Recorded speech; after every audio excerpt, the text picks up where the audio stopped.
Satu pengumuman penting bagi para penerima bantuan kebajikan di seluruh negara. Semakan terkini menunjukkan bahawa bantuan kewangan bulanan antara RM100 hingga RM600 kini sedang dalam proses untuk dikreditkan ke dalam akaun bank penerima yang layak bagi fasa bulan Julai tahun 2026.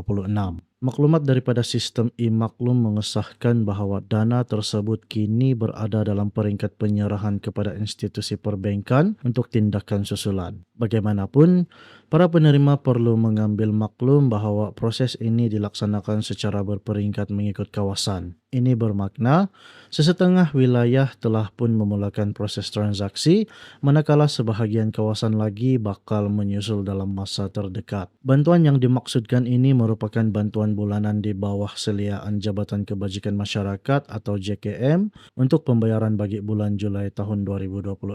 Untuk makluman anda, tarikh pengkreditan bantuan bulanan JKM ini lazimnya tidak mempunyai satu tarikh tetap yang seragam bagi seluruh negara. Keadaan ini bermakna terdapat kawasan atau negeri yang akan menerima bayaran lebih awal, manakala kawasan lain mungkin menerima sedikit lewat berbanding yang lain. Mengikut amalan kebiasaan, tarikh asas pengkreditan penuh adalah sekitar 10 hari bulan pada setiap bulan. Walau bagaimanapun, bermula 2 hingga 3 hari bulan, kemas kini dalam sistem e-maklum akan mula memaparkan status penyerahan wang kepada pihak bank untuk makluman awal para penerima. Bagi penerima yang mendapati maklumat transaksi mereka sudah pun tertera di dalam sistem e-maklum pada semalam atau hari ini, dana berkenaan dijangka akan mula masuk ke akaun bank masing-masing seawal minggu hadapan, sama ada pada peringkat awal, pertengahan ataupun selewat-lewatnya pada hujung minggu hadapan. Secara teknikalnya, pihak bank memerlukan tempoh masa sekitar 2 hingga 3 hari bekerja untuk menyelesaikan proses transaksi ke dalam akaun penerima selepas menerima dana daripada pihak jabatan. Oleh itu,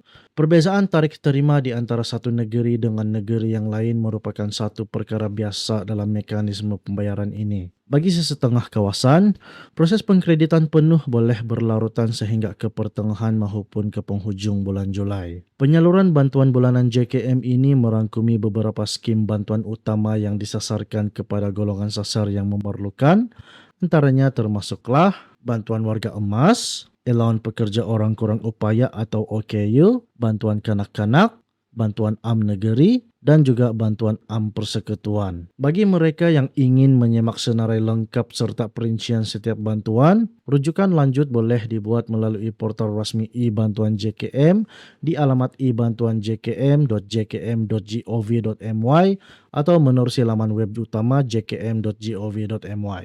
Bagi orang awam yang memenuhi syarat kelayakan tetapi belum pernah mendaftar, permohonan untuk bantuan bulanan Jabatan Kebajikan Masyarakat ini sebenarnya sentiasa dibuka sepanjang tahun tanpa ada sebarang tarikh tutup. Sekiranya anda atau ahli keluarga terdekat berada dalam kategori yang memerlukan dan berkelayakan, anda diminta untuk hadir ke pejabat JKM yang berhampiran dengan tempat kediaman anda. Di sana, anda boleh mendapatkan borang permohonan rasmi, mengisinya dengan lengkap dan menyerahkannya semula untuk penilaian serta proses kelulusan daripada pihak pegawai penilai. Sebagai rumusan, status bantuan JKM anda kini boleh disemak melalui sistem e-maklum dan pembayaran dijangka akan mula diterima secara berperingkat bermula minggu hadapan. Sekiranya anda mempunyai sebarang ketidakpastian mengenai tarikh akhir pengkreditan di kawasan anda dinasihatkan untuk terus berhubung dengan pejabat JKM tempatan bagi mendapatkan maklumat yang paling tepat. Sekian laporan berita kali ini.